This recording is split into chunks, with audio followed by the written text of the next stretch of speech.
Okay then, hi everyone. Welcome to our final session of the day. It's been a very exciting conference, some really great talks and speakers. So thank you for sticking with us till the end.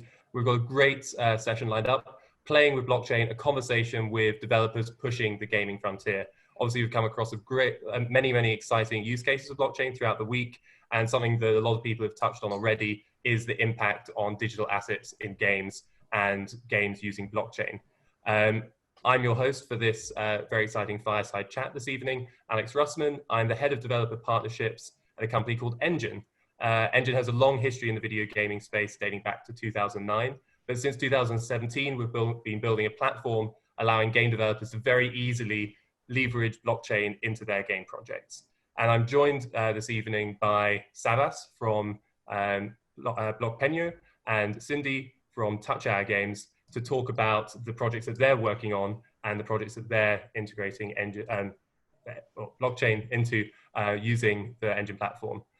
So I speak to Cindy and Savvas a lot, so I'm not going to ask you how you guys are. I think we'll jump right into the meat of the content. Everyone's very excited to hear about these use cases.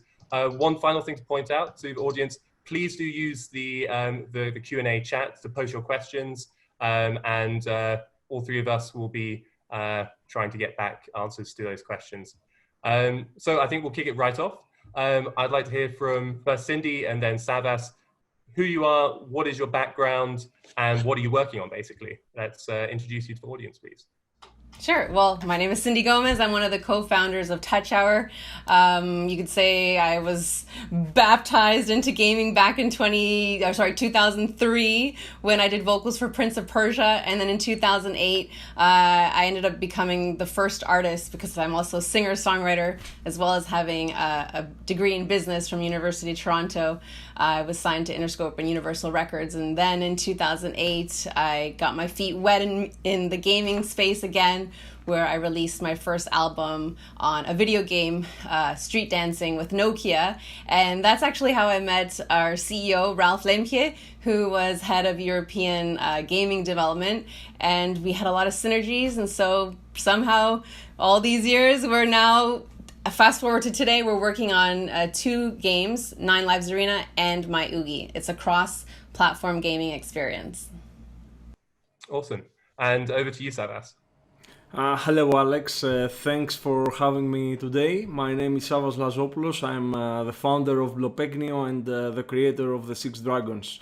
My experience is in IT department. I was an IT manager in the maritime industry. Of course, I'm a gamer for over 20 years, and the past few years I have dedicated my tech knowledge and passion for blockchain and gaming to build unique gaming experience. Currently, we are developing our flagship title, The Six Dragons, an open world RPG running on Ethereum network using the Enjin platform. Wonderful. And how you describe your game in a few sentences, Savvas? What would be your sort of elevator pitch? So the Six Dragons is a classic RPG. It has leveling, dungeon crawling, epic boss fights, a huge open world, open classes, crafting, a lot of loot. It's your go-to RPG experience with blockchain on top. The Six Dragons started as a single-player game, but we are currently moving into a multiplayer environment, and we already implemented features that players can interact with each other, such as the blacksmith service, which players can act as blacksmiths and be rewarded. Excellent. And Cindy, how would you summarize Nine Lives Arena, and I guess also My Oogie very briefly in a few sentences? For Sure. Like as I mentioned, it's a unique cross-platform gaming experience. So it is the two games. So on the one hand, as you can see, we've got Nine Lives Arena. That's the competitive online RPG. It focuses on the 1-versus-1 fantasy player versus player. So you got the magic, swords. You create your own heroes the way you like.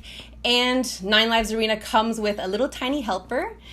His name is Oogie, and he does all the resource gathering, item crafting. He does this for you 24/7.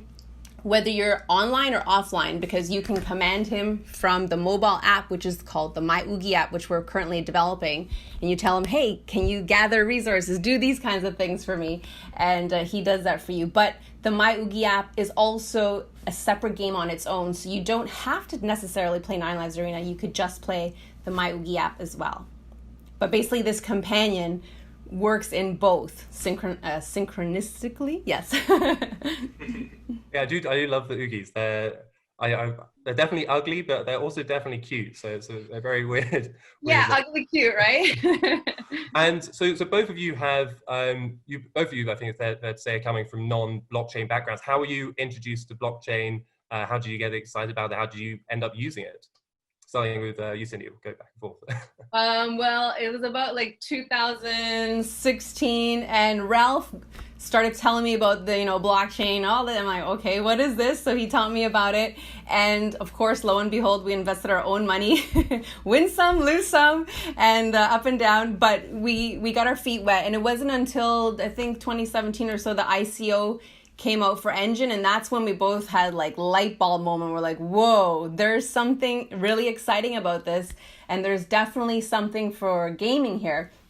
And it wasn't until we went down to the GDC and met the Enjin team that we chose them, because there's obviously a few coins into the gaming space, but when we noticed that these guys were gaming veterans and they were super passionate into gaming just like we're like, these are our people, and it's been the best decision we've made.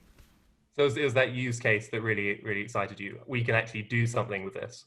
Yeah, absolutely. Awesome. And what about you, Savvas?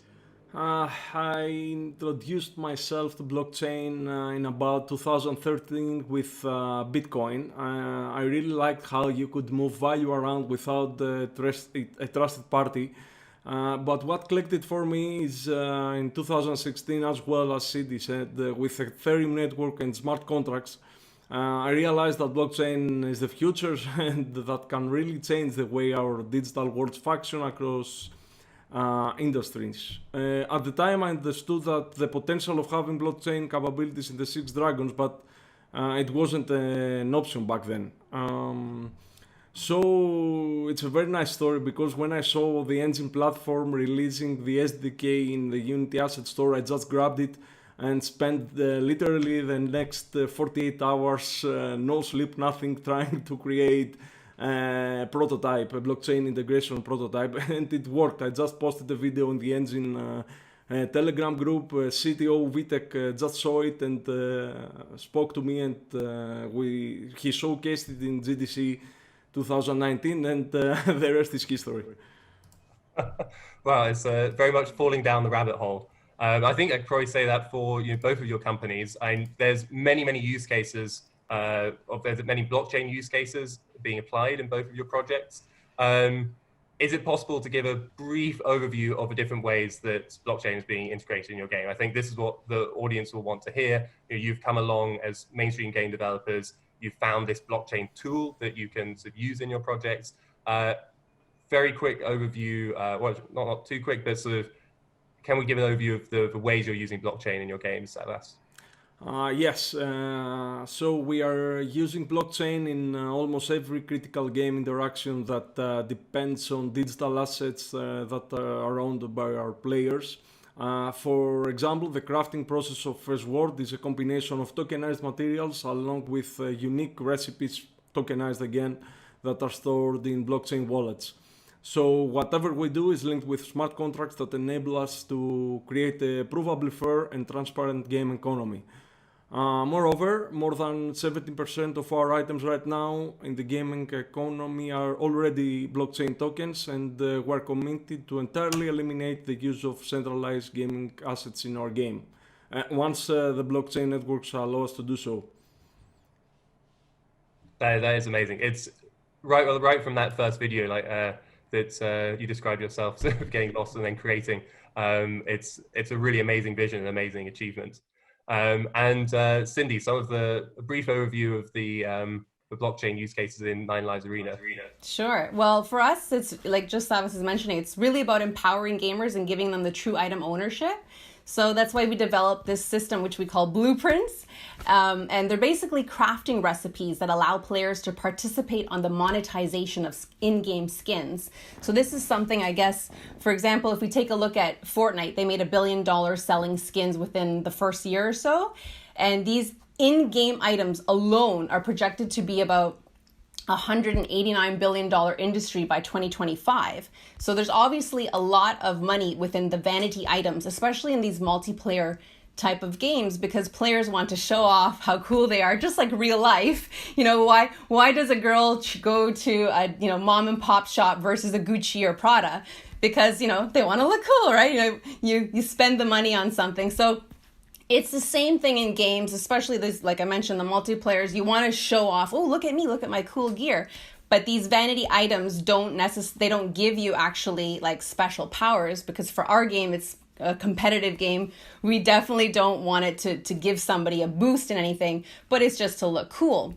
So we have these blueprints that are either helmets, chest armor, weapons, and the player buys the blueprint and then they can craft as many items based on that particular blueprint to other players. And also because we have permadeath in our game, when you die, you're dead, the market will never actually be saturated. So there's always going to be a demand to purchase, just like stores in real life, right? You purchase clothes every season kind of thing, right? So the other use case that we have is Oogies. They're our first cross-platform companion. To me, they're very exciting NFT characters that grow, they level up over time. They've got a gene pool that allows it for Oogies to have over 3 trillion possible look combinations, and you'll be able to see them in your Enjin wallet, or in Enjin wallet for our case, right? That shows the metadata, and that allows players to be able to sell and trade, which to me, that's what blockchain items are all about. I look at it kind of like a secondhand shop. It's the first time that people are actually able to really own that item, because every game that we've all invested in, we've bought things, it just sits there. And after a while, you don't actually, you played it, you had fun, but that's it. It doesn't go anywhere. But now that you can actually own it, it's in your wallet, you can actually use it and either make some money back from what you spent, or who knows, it might become some super rare collectible, just like real toys like Cabbage Patch dolls and all these kind of toys. Over time, there might be a rare limited amount, and then you actually might make some money. So it's very interesting. That's something for the audience, if you've missed that subtlety in the title. In 9 Lives Arena, the players have 9 lives. You lose 9 matches against other players in the PvP arena, and you're dead forever. And your reward is that all of your achievements up to that point, all of your victories, your stats, your collected gear, your cosmetic items are sort of turned into a statue that's a blockchain item, and that becomes its own sort of collectible NFT. But I'd like to kind of just ask a bit more about how do the Oogies fit into this, and how does a player benefit from them being NFT items? So you die, your character is gone forever, apart from this statue, this achievement, which is very cool. What do you then do? Do you start from the beginning again? How does it work with the Oogies? Well, the Oogies are separate. So the Oogies level up. The Oogies don't die. That's only your hero that dies. So the Oogie will always level up, and as I said, you see the metadata within the actual the Enjin wallet, right? And also within the game you see. So he comes with, say, for example, anger issues, immune system, luck, and that will always be leveling up. The Oogie does not go down in levels. So just your hero, when he dies, the slot opens up, but you can build your hero quite rapidly. We don't have it where it's like a long period of time, because that would be boring and that would suck.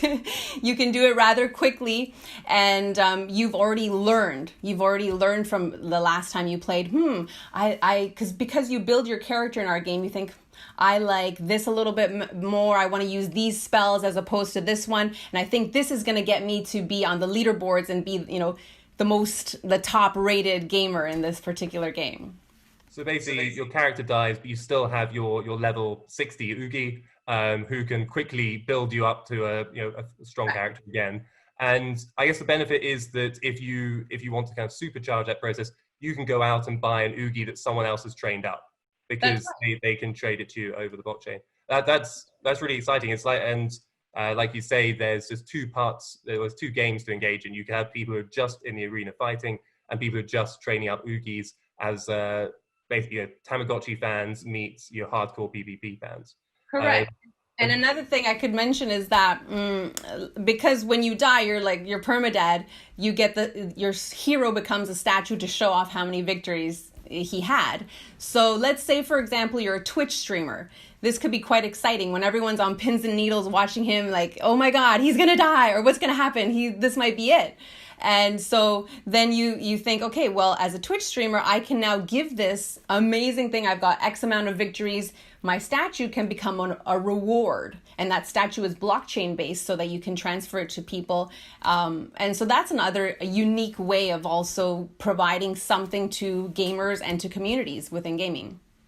Well, while the Oogis are doing the crafting, a lot of the hard effort in Nine Lives Arena, Savvas, over in the Six Dragons, you've actually set up a blockchain, a blacksmith service using these recipes you have on the blockchain, and players are crafting, they're finding the recipes. Can you explain to our audience a bit more about the blockchain aspects of that economy? Yes. So I find that fascinating. Yes, let me start by saying that crafting is a feature that can be found in almost every RPG game. But with blockchain, what we do is truly game-changing. By decentralizing all the key elements of this process, we practically shift the dynamics of the game in favor of gamers. We don't control what is created, who owns the items, and obviously we can't change the rules. The game is fair for all.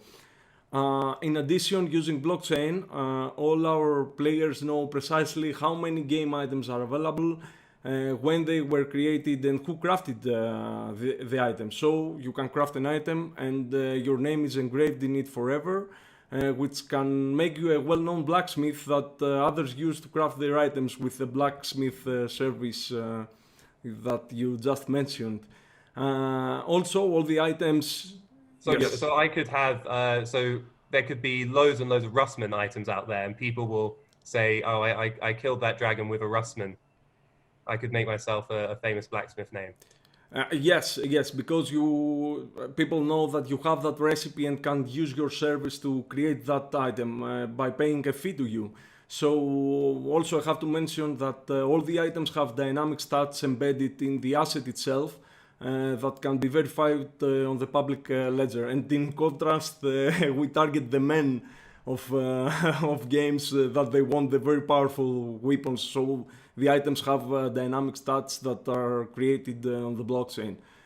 So the blockchain blacksmith service, it's in short that we allow players that hold blockchain recipes in their wallet to craft new blockchain items for other players and get paid in cryptocurrency for their service. So one player brings the blockchain materials and the other one brings the blockchain recipe. The trade happens through a smart contract in the game menu seamlessly, so players can transact very quickly without having to know or trust each other. Features like this, in my opinion, can change the role of traditional gaming as we know it. You can't do that in traditional gaming without blockchain. So the game progress is connected with the real world value. There's no way to achieve these things without blockchain, in my opinion.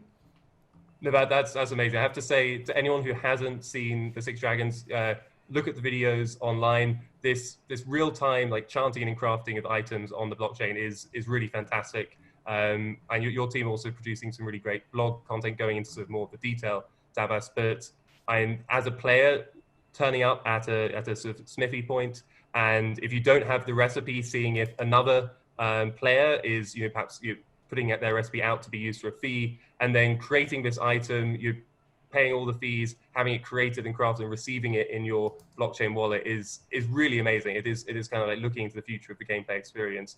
And right from that first video that was shown at GDC, it's been a hugely exciting concept that you're bringing to reality. And I definitely get carried away about this. You've got a big open alpha going on that's just launched. You have a very active community who's very engaged with the project. What are the things that they're loving about it? What are the sort of things that they're playing with, enjoying the most, giving the best feedback on? Yeah, of course, crafting and chanting, they love it. But I think our gamers really love the opportunity to hold in their blockchain wallets all these game items, their progress, and in a way, their time spent in the game, they hold it there. Moreover, the idea that gamers can make a profit from their game achievements is definitely an attractive narrative. Play to earn is an exciting concept, and we're trying to integrate it into our game. However, our priority remains to design a great gaming experience first, and as I said in the beginning, after all, the Six Dragons was created as a traditional game and blockchain came after. And that really shows through. I mean, I have to say I did die very quickly in the forest on my first try as by a black spider or something. So it's a challenging game, as is Nine Lives Arena. And Cindy, you have a very active community. I think I spoke to Ralph before, and I think it's now when he jumps into the game, I think he doesn't survive very long. There's always a match to be found, and your community really understand the game.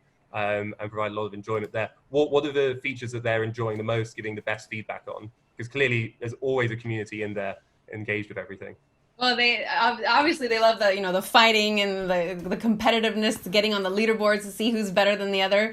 So there's some people who spent over 1,000 hours, and it just keeps going up. But they really love the blueprints. They love the fact that they can trade with each other. They're very unique and rare.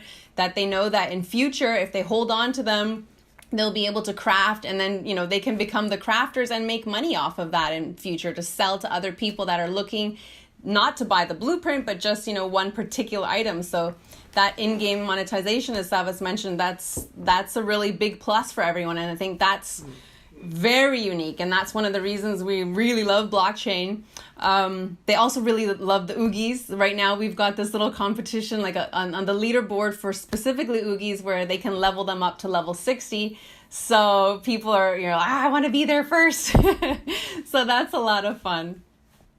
They are these like little collectible pets. I still need to actually train up mine. I need to work out to do that. They're very ugly, but I love them to pieces. Yeah. I think definitely one of the takeaways for me is it's this degree of personalization, whether it's the cosmetics you mentioned or Savvas, the personalization of these highly powerful sort of items you have. In terms of mainstream gamers coming to your game, Savvas, you mentioned that this started off as a game that you then pulled blockchain elements into. For mainstream gamers, what's going to be innovative for them? What's going to attract them to your game? This is a very nice question. I truly believe that gaming can be a gateway for blockchain adoption as a whole, since it makes so much sense to use it with blockchain. People can just start playing a game and get introduced to blockchain, and they don't even know it, and they use blockchain. So at this point right now, that real games like the Six Dragons, Nine Lives Arena, Age of Rust, and many others can attract these mainstream gamers for their gameplay, graphics, and everything a mainstream gamer wants from a game. And all of this with blockchain capabilities on top. So as games kinda peaked in graphics and frames and everything right now, I really believe that true next-gen gaming will be about blockchain because it offers unique experiences not possible without it. I have to agree with that, and I think you probably agree with that, Cindy. 100%. Which aspects do you think are going to be innovative and exciting for mainstream gamers who are thinking, "Ooh, hardcore PvP, that's my kind of thing. Ooh, these are things I haven't come across." What's going to get them most excited and drawn in? To me, really, it's really just the main thing is that true item ownership. The fact that you own it. It's not in a game. It's yours, and you can sell it. You can trade it. That to me is like by far the most exciting thing. Like Savvas mentioned, just like him, ours is, we thought of it, we developed a game first, and then, oh wow, look, we can put all these cool things, and it's just going to create, something really exciting for gamers that they've never had the opportunity to use before. And just like Savvas, you don't need to actually know anything about blockchain. That's the beauty about these games. You need to know nothing whatsoever. So the average gamer out there that might not know about Bitcoins or all these different kinds of coins and stuff, they can just say, okay, let me play a game, I'm having fun. But then as you get involved into the communities, the community will teach you, hey, by the way, did you know if you have this item that you could later craft it and sell it and all these kind of things. So there's a beautiful learning curve within the communities and for gamers as well. And as you know, gamers typically tend to be on the leading edge of technology. They end up adopting technology, then the rest of the world kind of follows, right? I think, and looking then at the sort of broader game industry, I mean, you're both you're pioneers and you're doing some brand new things with your projects.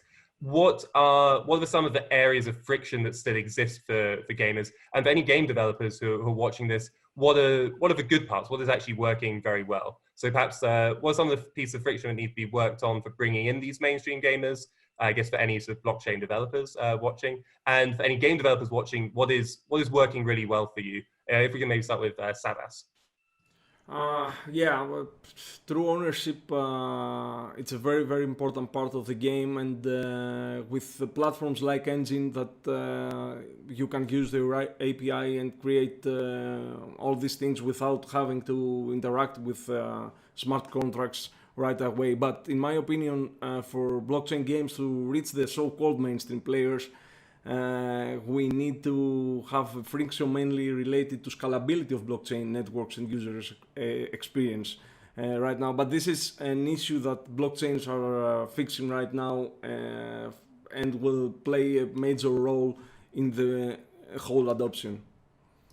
Right. I think that Ethereum network 2.0 might fix that, and the affinity that with Enjin is also going to really help with scalability on those.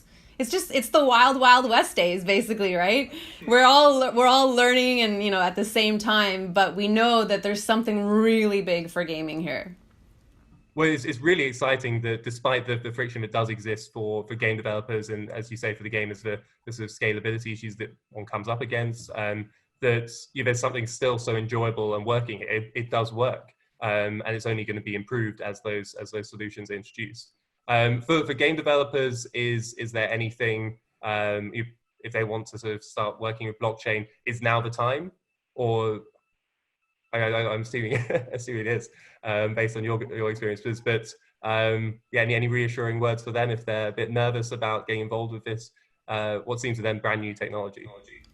Well, I would say, like, for us, we don't really deal with the smart contracts, and that's why we really love the Enjin platform, because it's a plug and play. Like, if we're on Unreal Engine 4. I know that other games are on Unreal Unity, and you guys already have a whole an actual developer's app for Unity, and it's just literally plug and play. Little bit of obviously there's a learning curve and everything, but it's not so massive, and it's not that hard, guys. It's really cool. It's honestly, it's going to be one of the best things, because once you give, I personally think that the future is these in-game microtransactions. That's where the future of a blockchain for gaming specifically is going to go.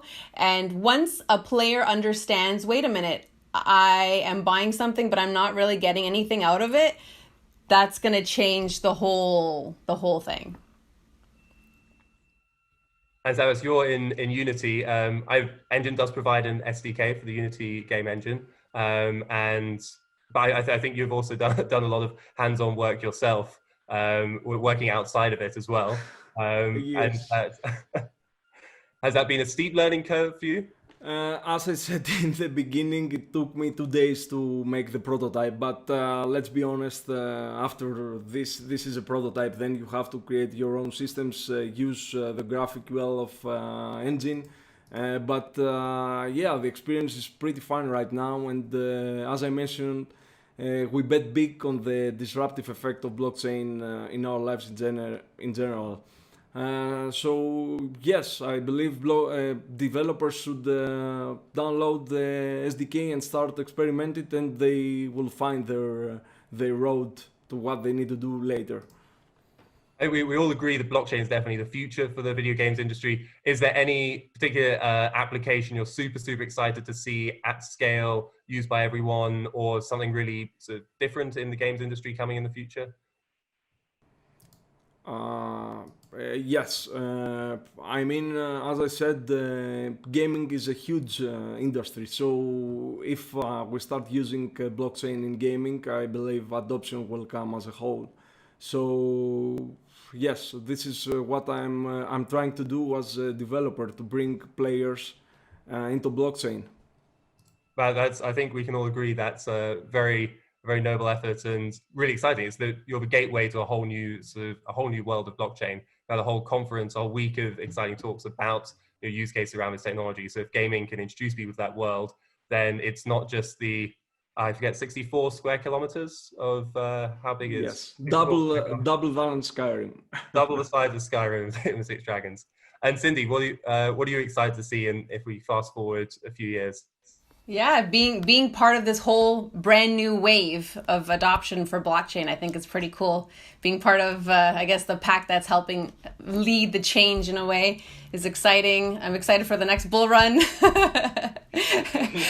I'm excited for Enjin to launch Efinity, and they're also going to be launching, I know, an Unreal SDK. So there's a lot of exciting things coming up, and it feels really good to be part of it and to be able to provide that monetization of the skins for gamers. That's pretty unique and different. That's never been done before. And to be able for people to trade safely, because it's been many times in the past, people would trade an item and either the person how do you trade it? Because there's no way to trade something, so people would get ripped off. And so that's pretty neat that you can trade and not have to worry about, oh my God, where did my money go? Who's got my money? That's neat. So all these kind of little small details that we, I guess, take for granted now that we know all about blockchain and we use it, but it's very exciting. Well, we're down to our last few minutes. So it's a pleasure talking to you. It's a pleasure speaking to you all the time. I'm in a very enviable position of getting to talk to a community of over 30 game developers and projects, working with blockchain through the Enjin platform. But it's always a pleasure to talk to you both and catch up on Nine Lives Arena and Six Dragons. I think we should really end on a call to action for the audience who are probably very, very excited about your games. How do they get involved? I mean, Cindy, you've got a closed alpha for Nine Lives Arena going on, but is there any way for people what's the best way for people to follow progress, get involved, get excited, get their hands on Oogies, something like that? Absolutely. There's still space in the closed alpha, so you can check us out at www.ninelivesarena.com, and you'll be able to subscribe to a newsletter there if you like to find out new information of when the open alpha comes out, then the beta. And of course, you can grab Oogies, check out our store, and be part of the community. And actually, the community is pretty neat. We're very lucky. We've got a really nice community that's really helpful, and so they'll help you understand what blockchain, how it works in gaming, and it might pique your interest. So check it out. And Savvas, I think the open alpha is the obvious move here. Yes, you can log in the sixdragons.com and press play now and play on our open alpha, and everything you listened here, it's playable right now in mainnet, in Ethereum mainnet, in Enjin mainnet, and you can start crafting, enchanting, renting your services as a blacksmith, and go die by the spiders like you did. I'll never live that down. It's like the fishing in Nine Lives Arena. I just can't do that properly.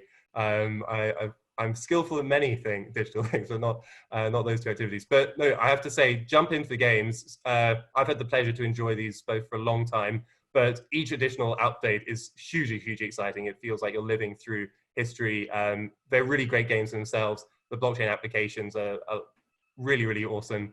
I can't encourage everyone watching to look at these games, interact with these games as much as possible. It's really the future going forward. I think if you're keen on blockchain, you should be excited for the use cases and the adoption coming. And if you're outside of blockchain, you're a game developer, look at these projects. They're really leading the way. It's really fantastic. Well, thank you, Savvas. Thank you, Cindy, for your time. Thank you very much, Alex. And thank you, everyone, for listening in. And any questions missing, we'll try and get answers to those in the chat as well. Thank you, everyone. Thank you.